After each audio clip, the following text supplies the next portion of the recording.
Hey, folks, welcome to Abrinio Laws podcast. Today, I have a super interesting guest, John Cattie. John, I really appreciate you joining today. James, my pleasure. Happy to be here. Thanks for asking me. Yeah, and so the reason I wanted John on is if you do any personal injury work, I know he also helps workers' comp attorneys and a bunch of other practice areas, or if you have a personal injury claim and you've got Medicare, I wanted John to come on to talk about Medicare liens and set aside stuff. So, John, I appreciate you helping out. I was going to give a little bit of background about you, and then you can kind of expound upon that. But my understanding is, so you are a co-owner. You've got a practice in North Carolina, Cattie Conzales. It looks like you guys have been about four and a half years open. Is that right? Yeah, partnered up with Rafael Gonzalez about 4.5 years ago. I opened the firm in late 2016 as a solo practitioner. Right. Yeah, that's what I was going to. You had a solo practice for many years before that, and then it looks like way back in the day you were working in a resolution group doing lien resolutions as well. It sounds like I was with a company called Garrettson Resolution Group from 2008 to 2016. Okay, great. And Villanova Law, UNC undergrad, and I like your background. I'm sure many of those are Michael Jordan. I tell you what, there's one over my right shoulder here on the bottom. That's Michael Jordan hitting the 1982 national championship winning shot against Georgetown. Yeah. And then the picture above that is the 2016 national title game that North Carolina lost to Villanova. All right. Okay. I love it. That was an interesting experience watching that game and the emotions of having gone to North Carolina as an undergrad and Villanova to get my JD MBA. Yeah. The back and forth thinking, hey, I can't lose. I'm going to be great. Whoever wins, I don't care. Well, that's awesome. And I'm sure the age-old debate, LeBron versus Jordan, who's the GOAT, I imagine you're a little biased, right? I am not only a little bit biased, but it's funny, James. We've got Rafael's son, Andreas, works for our firm as well, and he is a diehard LeBron fan. So whenever we're getting together, we have that debate, and we'll go back and forth with stats and just the legacy that each are leaving. They're both amazing, but yeah, I do have a lean my way. Yeah, that's fair. That is fair. My whole thing is, LeBron, I think, probably has a better overall around game, but Jordan's just prettier to watch. You know, you can't dispute that. There's something to be said for making something look good while you do it, right? Exactly. Yeah, and changing the entire industry. But anyway, we digress. So I will tell you, John. I started off doing criminal defense. When I got over to the civil world during personal injury, the biggest stress I had, and still to this day, are health insurance liens. It freaks us all out. So talk about Medicare liens generally, and imagine you're either talking to one of my PI clients or you're talking to somebody just new to the game as far as personal injury. Set the 1,000-foot view. What should we be looking for? And then we'll get more specific as we go from there. Yeah. So James, when you're an attorney representing an injury victim, yes, you've got one goal, and your goal is to get as much money for your client as possible, right? To maximize the amount of damages that you have in your case in order to get the best possible settlement or judgment. That's that top line number, right? Mm-hmm. What a lot of personal injury attorneys fail to realize, though, is that what the end goal should be is to put the maximum amount of money back into the client's pocket, net proceeds, right? And depending on how well versed you are at lien resolution and preserving future access to Medicare and Medicaid benefits after a settlement, the amount of money that goes into your client's pocket might be a lot, it might be less, depending on how well versed you are at handling Medicare liens and other liens, right?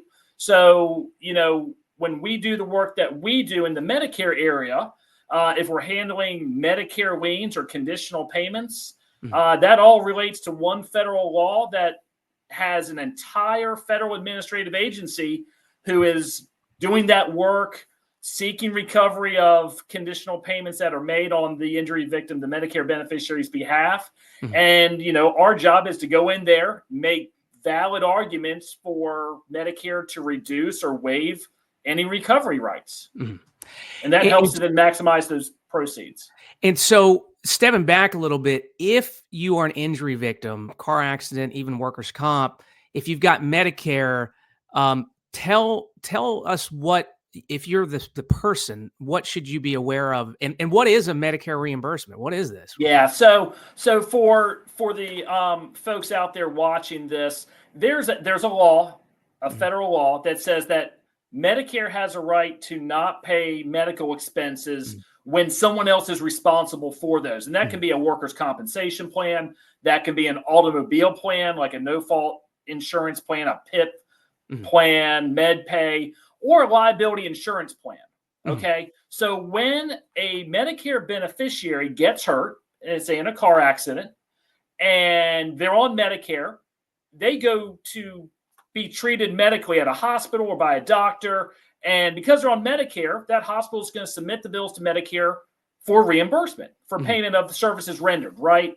So Medicare will pay those bills, but they do it on a conditional basis, meaning that if that Medicare beneficiary later settles a case, resolves an insurance claim, and gets compensated for it, then Medicare has a right to get paid back a certain amount of money based on the charges that they paid for. Yes. Okay, so that is the Medicare conditional payment. That's the, quote, Medicare lien that we're talking about. So when someone is settling their case, depending on who's provided the medical care and who paid for that medical care, there might be lien holders, such as Medicare, who have a right to get paid back out of the settlement money. And we're going to talk about past medical bills now, and then we'll talk about possible future medical bills in a moment. But I've got a few cases where Medicare has notified me of a lien, but then Rawlings, another entity, will notify me. What's the difference there? Why is another company talking about Medicare and that kind of thing? Great question. So, James, there are 4 types of Medicare that we need to worry about as injury victims. Okay, Medicare Parts A and B are fee for service. That is your hospital coverage, your provider coverage, what is you pay for into the system, right? But there's also these organizations such as Humana or Aetna, United Healthcare. You see them all over the TV right now, particularly advertising their Medicare Advantage plans. So that's Medicare Part C. And then Medicare Part D has to do with Medicare prescription drug coverage. Okay. Specific drug plans that will pay for medications, prescriptions, etc. Okay. Okay, so when we are thinking about Medicare liens, and someone has Rawlings, as your example, reaching out to them, that is an alarm bell to say, okay, there has been a Medicare Advantage plan that has paid the bills, not necessarily traditional Medicare. So there may be a need to not only check on traditional liens with Medicare over here, but also to reach out to the specific Medicare Advantage plan or respond to Rawlings, who may represent that Medicare Advantage plan, and negotiate down a lien over here. You would think because Medicare should equal Medicare, but it doesn't work like that, unfortunately. You can't just go to so attorneys may realize this. Other folks out there watching this might not, but the federal government has set up a dedicated web portal to allow folks to check on the, quote, Medicare lien. Well, that portal is a great tool to use to check on that lien, but it only accounts for charges paid under Medicare Parts A and B. Okay. It does not account for charges paid by a Medicare Advantage plan under Part C. It does not account for charges paid under Medicare Part D for prescription drug coverage. Okay. So Rawlings is reaching out because they are separate and distinct than the federal government in that kind of way. And when you're talking about Medicare A and B versus C, I always hear about Medicare supplement. Is that we're talking about the Medicare supplement versus the actual underlying Medicare plan? Great question. Medicare supplements do not have the same rights of recovery as Medicare Parts A, B, C, and D do under this one federal law, the Medicare Secondary Payer Act. So Medicare supplement plans are really treated like private health insurance, as opposed to one of these organizations that has what others in the past have called a super lien. Okay. Well, or is there a scenario? Well, let me maybe ask it this way: why would somebody have both a traditional Medicare plan and an Advantage plan? Like, what's going on there? Well, they would not at the same time, James. But here's what happens. Let's say we've got someone who's hurt in a car accident in 2022. Okay. Okay. And they're on traditional Medicare Parts A and B when they're hurt. Okay. 2023 comes around and they're still on Medicare A and B. But you know what? It gets to be the fall of 23, and they're seeing ads on TV with Joe Namath and Joe Montana who are pitching United Healthcare or Aetna Medicare Advantage plans. You ought to sign up for one of these. Okay. It's better benefits.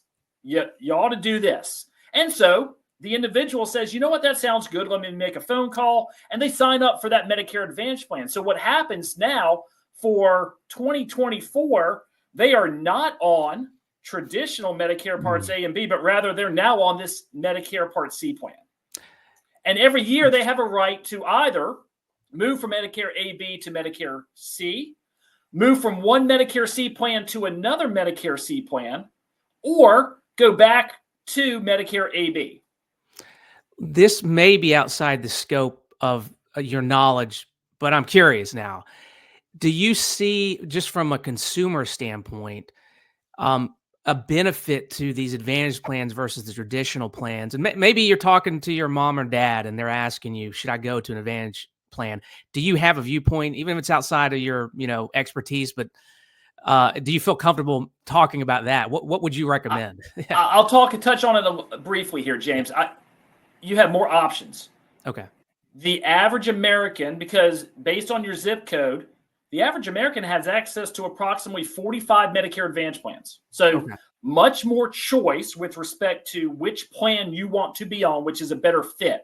Mm-hmm. Generally speaking, the benefits provided by Medicare Advantage plans are better, more enhanced. Mm-hmm. For example, some Medicare Advantage plans now offer dental coverage, which you can't get under traditional Medicare. That's just one example of something that is a benefit that you get in a Part C plan, an Advantage plan over traditional Medicare.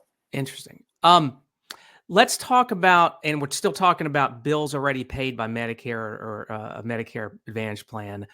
When you get the lien, talk about what you're doing and looking for in order to get that reduced. Yeah, so we ought to be able to trust the federal government 100%, right? Well, unfortunately, we can't. We can't do that in a lot of different ways these days. One of the ways that we can't trust them 100% is when they are issuing what's known as a conditional payment letter. Basically, it's their lien itemization. They're listing, hey, we have paid the following medical bills on behalf of this Medicare beneficiary. And then there's a line-by-line listing of all the different charges. Mm-hmm. Well, Medicare doesn't have a right to recover everything they pay, no matter what. It's not unlimited. They only have a right to recover items and services that are related to the insurance claim. Mm-hmm. Here's an example. The car wreck victim tore their rotator cuff, busted up their knee. All right? Medicare issues its conditional payment letter, and you see knee charges, you see shoulder charges for the rotator cuff, but you also see heart-related charges, cardiac charges, okay? The heart is not related to the car wreck. Yeah. Medicare should pay those bills, no questions asked. So this lien itemization has what we call unrelated charges that are listed. So part of what we do, very first thing, in fact, is do a line-by-line audit of this lien itemization, and we are disputing unrelated charges. Going back to Medicare to say, you know what? These other ones might be valid. We know these heart charges are here by mistake. Mm-hmm. You need to remove those and give us an updated lien. Let me ask you this. Let's say you see that there are bills that you're like, you know what, they probably should have included that onto the list, but they didn't. Are you essentially going and saying, hey, you missed a few, you're owed more money, or how does that work? There's no affirmative obligation to do Medicare's work for them under federal law. Okay. Now, should you probably make an attempt to say, hey, there's some charges missing? Yeah, maybe. Mm-hmm. Sure. But there's no obligation to continue to say, hey, you're missing these charges, you're missing these charges. Now, James, the reality of it is maybe you want those charges included because you'd rather deal with Medicare and the Medicare conditional payment issue at Medicare rates as opposed to trying to resolve a hospital lien or a provider lien that might get asserted if the bill's not submitted through Medicare, right? Okay. So as the attorney representing the injury victim here, it is a strategic decision to make as far as how hard you want to push for a bill to get submitted to Medicare or not. Okay. Now, one of the curiosities, confusions on the personal injury attorney side is bills, prospective bills. So we have somebody that's got an injury. We're getting ready to settle their case. They may need to get future treatment, maybe not. Talk about what we should be thinking about there and how that works. Yep, sure thing. Yeah. So this same federal law that we're talking about, having to pay Medicare back out of your settlement proceeds, also contains provisions with respect to future medical coverage. Okay. And what the law says is that Medicare will not pay for medical expenses where payment has been made under a liability insurance plan. Like keeping this to the general liability world, we won't talk about comp. We won't talk about no fault. Let's just talk about. Let's make it even more simple. Let's talk about a car crash. Context, right? Yeah, let's talk about a car crash. Yeah. Okay. So this law says that Medicare won't pay where someone else has already paid those bills. Okay.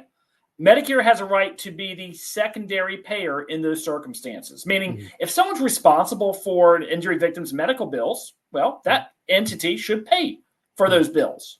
And then once that responsibility ceases to exist, Medicare will step in, pay bills from that point going forward, no questions asked. Okay? This is where this whole question of a Medicare set aside or MSA comes into play. Okay?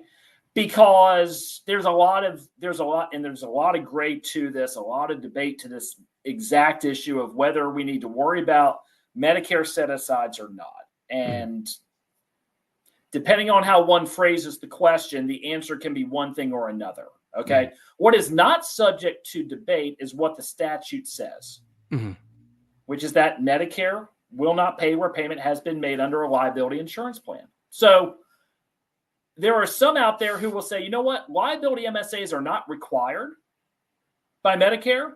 They're not talked about in the law itself. Therefore, we can ignore the issue completely and not worry about it. And the client's going to be able to access Medicare benefits uninterrupted, no questions asked. Okay? I take a different stance on that because I'm looking at what the law says, and I don't want Medicare to step in to say, you know what? We think that out of that $300,000 settlement that you got paid for your future medicals. Therefore, we're going to deny benefits. And you need to pay out of your settlement for your future medical care. Okay? Don't want that situation to happen. That's like worst case scenario, right? So we take the viewpoint, we know the law doesn't require liability Medicare set asides, but that's not the obligation. The obligation is to figure out if out of that $300,000 settlement of the car wreck case, was any of that money getting paid to the Medicare beneficiary for future medical care? Yeah.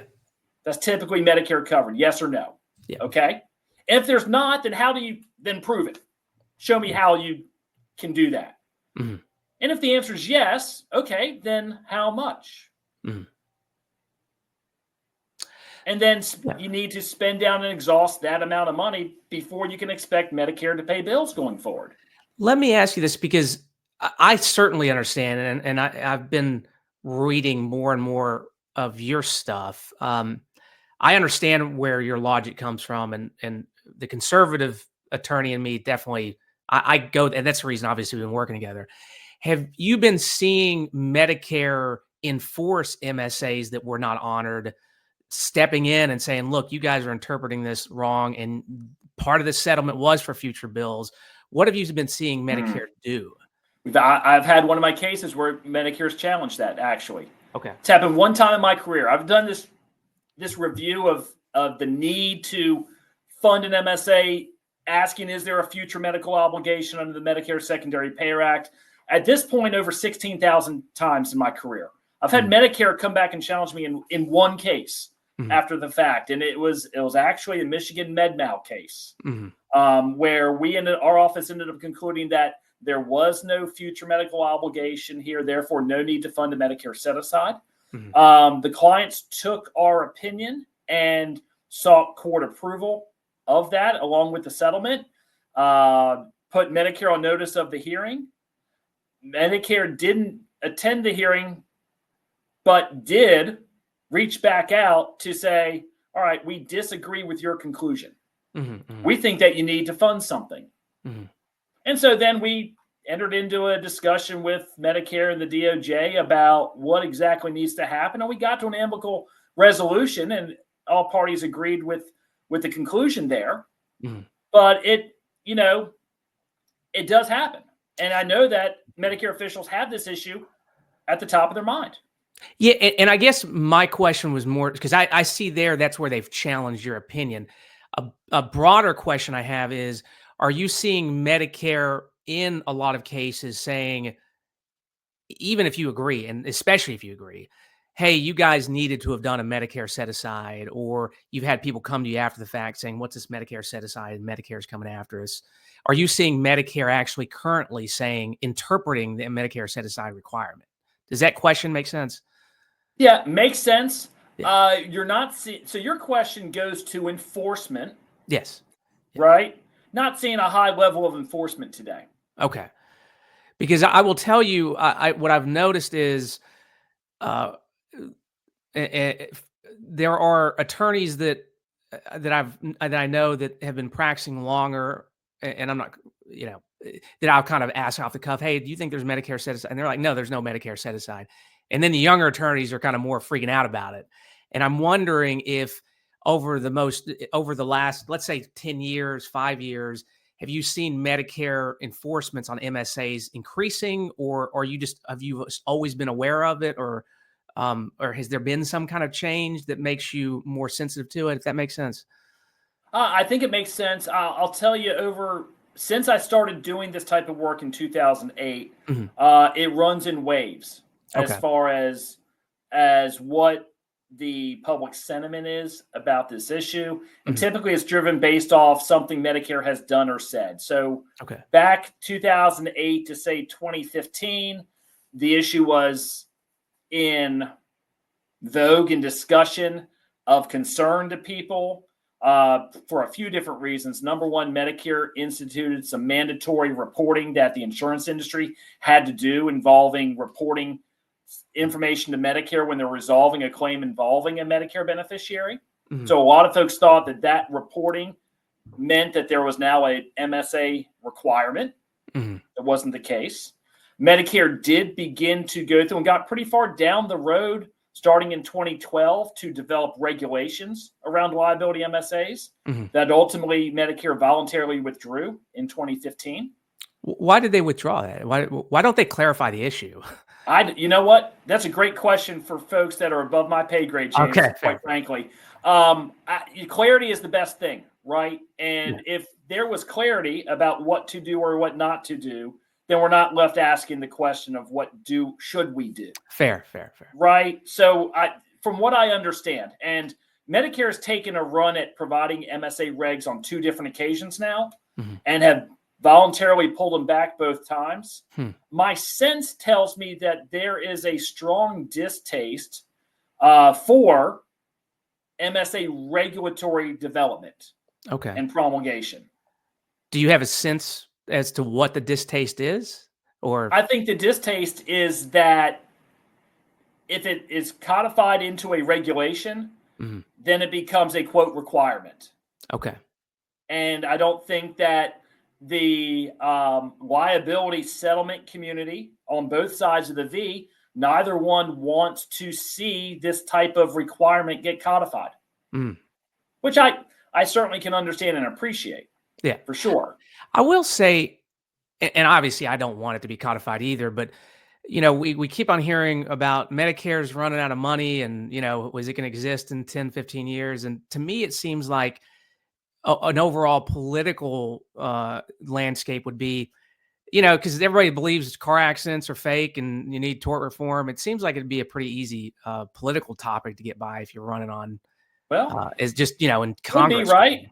Yeah. James, something interesting. I've been looking back from a historical perspective over the past 20 years or so, and how different whoever's in the White House, how they drive policy development around Medicare secondary payer issues like set-asides. Yeah. What's interesting to me is that when the White House has a Democrat there typically has been a pulling back of things. Yeah. Okay. When we've had a Republican in there has been a pedal down on it. And maybe that makes sense from a physical perspective, right? Because the Medicare trust funds do need additional replenishment, right? The demographics are not in the trust fund's favor. We're at 66 million beneficiaries today. Within 5 years, we're projected to be at about 81 million beneficiaries. Yeah. Okay. People are living longer lives. Diets are better. Science is better, right? And the years that we're living, those additional years in our life, they're not the non-Medicare years. They're at the tail end of our life. So it's more time people are spending on the Medicare program, less workers supporting each Medicare beneficiary than a generation ago. So the question then becomes, how is there going to be enough money there to support this growing base of Medicare beneficiaries? And Medicare set-asides, especially in the liability context, they're really an easy, quick solution to that issue. Yeah, and not to get political, but I'm as pretty far left as you can get, and you can call me a nut job if you want. But I can even see from the numbers, like I understand that there's a limited amount of people paying into it now as the baby boomers and that generation gets older and older, and we're having less and less kids. I can understand, that. But anyway, so James, let me ask you this question. Yeah. The notion of people paying their fair share into whatever program there is. We've just gone through this extremely robust discussion as a country from a tax perspective about people paying their fair share and what certain classes of individuals should pay in taxes versus other individuals, right?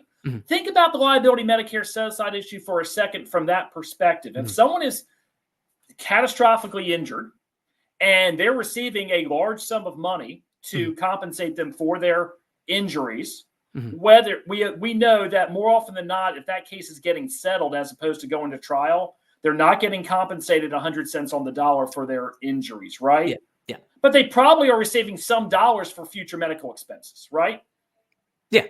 With this federal law in place that says that Medicare should not pay those bills, it makes sense for that person who has been compensated money from this insurance carrier or tortfeasor to pay their fair share, I think. And I think it's a concept for me that's consistent with the tax discussion that we just had as far as upper class and billionaires paying more in taxes because they have it, can afford it, and they can pay their fair share into the system. Yeah. Well, this conversation, I could go back and forth with you probably 3 hours and have arguments from the like I said, the liberal left nut side that would probably make sense. But I totally understand what you're saying. But that being said, let's get back to the more technical aspect, because the question I had for you next is, let's say you say, James, I think there needs to be a Medicare set aside, whatever amount, right? Tell us what that looks like as far as your recommendation, but also what is the client specifically doing when you say you need an MSA of whatever? So first things first, I'm never going to say you have to fund an MSA for X. Okay. That's the first thing, because there is no federal statutory regulatory requirement for an MSA. What I'm going to say is that there is a future medical obligation here of X. Let's call it $20,000. Okay. The first $20,000 of your future medical care that is typically Medicare covered has to be paid for by other means. It cannot be Medicare who pays for it. They won't pay those bills. Okay. You can take some of your settlement money and pay for it. I think in this in this day and age, you could probably have some other source of insurance pay for that portion. Okay. As long as Medicare is not the one paying the bills, that's consistent with the Medicare Secondary Payer Act today. Okay. So I'm going to say that. I'm going to say you have $20,000 that you need to spend before you can pass bills through Medicare safely. Okay. Now, can you use an MSA to do that? Sure. That's one way to do it. In an MSA, we're just talking about opening up an account and putting 20 grand in, or putting, having under your, your mattress if you want, whatever it is. We're just talking about having money set aside that you're going to pay the bills, right? Dig a hole in the yard and put 20K in there, right? Yeah. It is just something over here that you're using to pay for those bills. Let me ask you this. Who is monitoring that? Like, let's say you say 20K needs to be whatever vehicle you use, and the client's like, let's just see what happens. And then they put it. Sure. Yeah. How does that work? How do they find out that, oh, you actually violated what Medicare required? Well, so when the injury victim is a Medicare beneficiary, the settlement of their case gets reported to Medicare by the insurance company. Yes. Okay. That's a lot of information that insurance company has to submit to Medicare in what's called, in my world, a TPOC report, TPOC report. Okay. They're reporting settlement information, settlement amount, plaintiff information, plaintiff attorney information, insurance company information. Lots of pieces of information get reported. Okay. As it stands today, nothing in that TPOC report in a liability case is about the MSA. Okay. Let me transition to workers' comp, because there's a change coming there that I think we will see eventually come into the liability space. And that is this TPOC report of the workers' comp case starting in April of 25 is going to include MSA information. Okay. How much did you fund the MSA for? If it was a 0, tell us you didn't do anything. Put a 0 in that box. If you did fund it for something, how much? How many years is that money supposed to last? Did you fund it with lump sum dollars up front, or did you purchase an annuity or some other financial product to pay over time? Other information that they're requesting now on the workers' comp side of things. For me, getting back to the question about enforcement, the easiest, lightest lift for Medicare to begin to understand what's going on in the liability context is to begin to collect data on this TPOC report and ask the question, hey, how much did you fund an MSA for in this settlement? How long is the money supposed to last? Etc. Interesting. Okay. And so as we sit here today, that data is not being collected, but we can expect it in the near future. I suspect it's coming in the future. I won't sit here and say the near future. Okay. I'm not the sky is falling guy. But yeah, at some point in time, I expect them to begin collecting data along those lines. One of the reasons that I thought to call you or do this interview is I was doom scrolling after the election, and I go on LinkedIn to kind of lower my blood pressure, and I see your post about Medicare Set Asides, which somehow increased even higher. But you mentioned that, hey, oftentimes plaintiffs' attorneys simplified is whether or not an MSA is required and not thinking about other things or something to that effect. Talk about what you mean by that. And is we're talking about just other vehicles rather than just putting it in the backyard, that kind of thing, or explain that. We all have areas that we are very, very well equipped to handle and address and are very knowledgeable about the ins and outs of, professionally and personally, right? If we are confronted with areas that we're not that knowledgeable about, we tend to want to distill things down to just the very essentials and bullet points and try to grasp onto something that's very easy to digest and hang your hat on. And I think for me, when it comes to the liability MSA issue, it's very easy and digestible for someone to say, hey, is an MSA required here? Well, there's nothing in the law. There's nothing in any reg. Medicare, you issued a policy memo about this back in 2011, but I don't hear anybody telling me horror stories about it, so I'm not going to worry about it. Yeah. Like that's an easy position to take, and it feels like it's defensible. and justifiable, especially if you're not hearing your buddies tell you examples of, hey, I saw on a listserv that Medicare punished this one guy for not doing an MSA, or this attorney got in trouble in hot water with the state bar because Medicare came back and denied benefits to somebody. You're not really seeing that. So it's an easy thing. Yeah. Okay. I think I got you back now. Okay. So, and I'll hopefully remember to go back and edit that part out. But you were saying before you got cut off, you said that we essentially, as plaintiff's attorney, just want to check a box. And then you got cut off. So if you could, So this is an issue that I don't think personal injury attorneys give enough attention to. Yeah, especially because you know what, you've done all the heavy lifting. Like you've built up the case, you've done the negotiations, you went through mediation, you got to a settlement that works for your client, and now you're trying to get funds dispersed and close your file. Yeah, and this Medicare set aside thing seems so ancillary and so minor at the end of the day, when in reality, think about the flip side of that. If the client actually gets benefits denied by Medicare and have to pay out of pocket for their medical care because the attorney did not realize that this was a possibility, I mean, what's the attorney's obligation there?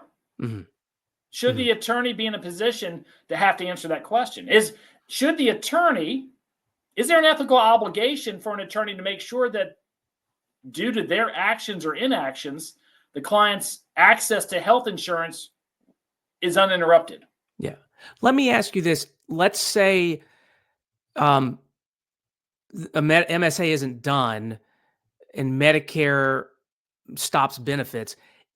Is it not true that if the arrearage is paid that they can get back benefits? It's not like the benefits are gone forever, right? That's true. Yeah, absolutely right. And that was more of a curious question, not a, I just wanted to make sure I understood that. And, like we're always worried about, constantly, I'm sure you, even in your world, you're constantly worried about what ifs and what, those kinds of things. You also, so I'll tell you the way I've started to treat it now. And it's evolved, right? Because again, these things, even we sit here today, we still don't have a clear, and I think you would say the world's not yet falling, but I try to be conservative, and that's the reason I wanted to have this call. And I just lost my train of thought. Here's what I was gonna say. So I do criminal defense as well. And in the criminal world, there was a case that came out probably 2011 that essentially said that you as the criminal defense attorney have an ethical duty, or at least a legal duty, to advise your clients of immigration consequences due to criminal charges. And so what I've done is I don't do immigration. Now I require my clients to get an immigration opinion in order to then advise me on what kind of plea agreements we should go forward. So what I'm doing now is whenever there's a Medicare issue and potentially future care, even if they're not contemplating now, but maybe 10 years down the road, heck, I don't know. I'm saying, all right, here's a flag. Let's get John's office involved, or whatever attorney you're using, and then look for you guys to give us the options. Is that what are you recommending attorneys like me should do, or can you expound upon that? I don't think what I do here at Cattie Conzales is so unique and so out of touch with anything that any personal injury attorney can't do. They can all sit and look at these issues, analyze it, and take whatever stance they wish to take to advise their clients about this issue and their future access to Medicare coverage. Yeah. I think some attorneys make the deliberate choice to work with my firm because they understand, I focus my practice on this. I've got a lot of experience looking at these issues, much more so than any personal injury attorney coming to me seeking my advice about it. Number one. Number two, like any attorney, you have to stand behind the legal advice that you're providing.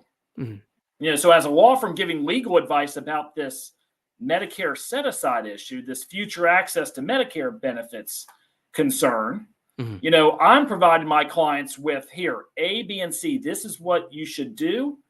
And as long as you follow my advice, if Medicare later disagrees and denies benefits or pays bills and chases somebody for reimbursement of those bills, whether it's the injury victim or the attorney who represented the injury victim, we will defend our opinion against Medicare and go make it right.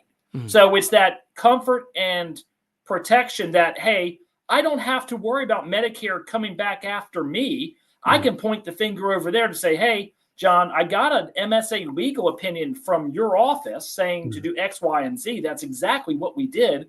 And Medicare says, no, pay us more. Well, go make that right. You said that wasn't going to be the case. Yeah. So it's that level of comfort and protection too. Yeah. And I'll just tell you, the more I'm learning about Medicare, the more I kind of see the analogy between a criminal lawyer and immigration law, in that immigration law is constantly changing. And I feel like Medicare is at this, we just talked about it, changing. Will it change? There's a lot of politics involved and all that. So for my lawyer buddies watching this, obviously I trust John, but I don't care who you're using, John. You can. I like the work that you guys have been producing for me. But my point is, my lawyer buddies, if you're handling PI cases and there's a future Medicare issue, just get somebody involved, because it's not worth I stress out about this stuff, so it's not worth the heartache. And you guys, I think the value you provide for the amount that you charge, to me, it's worth the sleep. And it's not insanely expensive or anything like that either. I think you guys provide good dollar value for what it's worth. So appreciate that. Yeah, we charge flat fees for our MSA legal opinions, tiered based on gross settlement value. The thought being is that the higher the amount of the settlement, the more future medicals that are in play, the more risk there is on the issue, so to speak. So, but it's something that makes sense. It's something that's easy for the attorney and the injury victim to talk about and say, hey, is there a concern here that we want to address? You do want access to Medicare post-settlement, right? Well, one way to ensure that happens, no questions asked, is to bring Cattie Conzales in to look at this issue and provide us the path forward to make sure that happens. Before I let you go, another thing I noticed you were going off a lot about on LinkedIn was mandatory reporting and penalties. Yeah. That's not the personal injury side of things. It sounds like that's the insurer side. Tell me about that. I will explain that. Yeah. So because of the drain of money coming out of the Medicare trust funds to pay for medical care for Medicare beneficiaries, back at the end of 2007, a statute was signed into law that introduced mandatory reporting of settlements by insurance companies. Okay. That statute at the time carried a mandatory non-discretionary $1,000 per day per claimant penalty for non-compliance. Wow. Okay. For 15 years, this area has developed on the defense side about this reporting. And a couple years ago, final regulations were enacted that introduced civil monetary penalties to be assessed against the insurance industry for non-compliance with this reporting obligation. So a lot of what I've been talking about lately, that's one of the most recent updates in the Medicare compliance world is, hey, the civil monetary penalties are now applicable. And if you have not registered with the federal government and you're not reporting the right way, then you're going to be subject to these civil monetary penalties that could be extremely expensive over time. So all of that is saying it is insurance industry focused. There's no exposure directly on injury victims, Medicare beneficiaries, or the attorneys who represent them with respect to that obligation. I was pretty certain, but like I said, you're here, and I was like, let me just make sure I'm not overlooking something.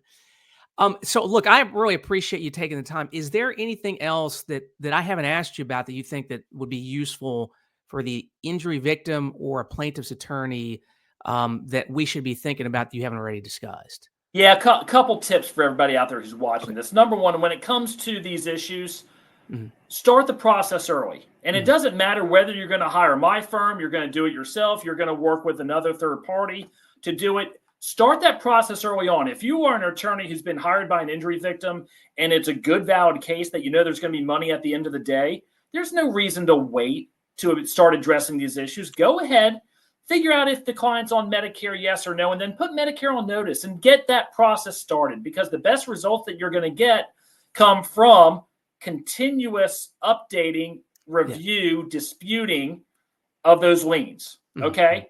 That's number one, start early. Number two, make sure you understand if there's a Medicare Advantage plan involved as opposed to traditional Medicare. 52% of Medicare beneficiaries today are on a Medicare Advantage plan or have been within the past 3 years. Okay. So there's more likely than not some plan out there that you're not going to get information from Medicare itself about. You've got to do your own due diligence and understand that. Okay.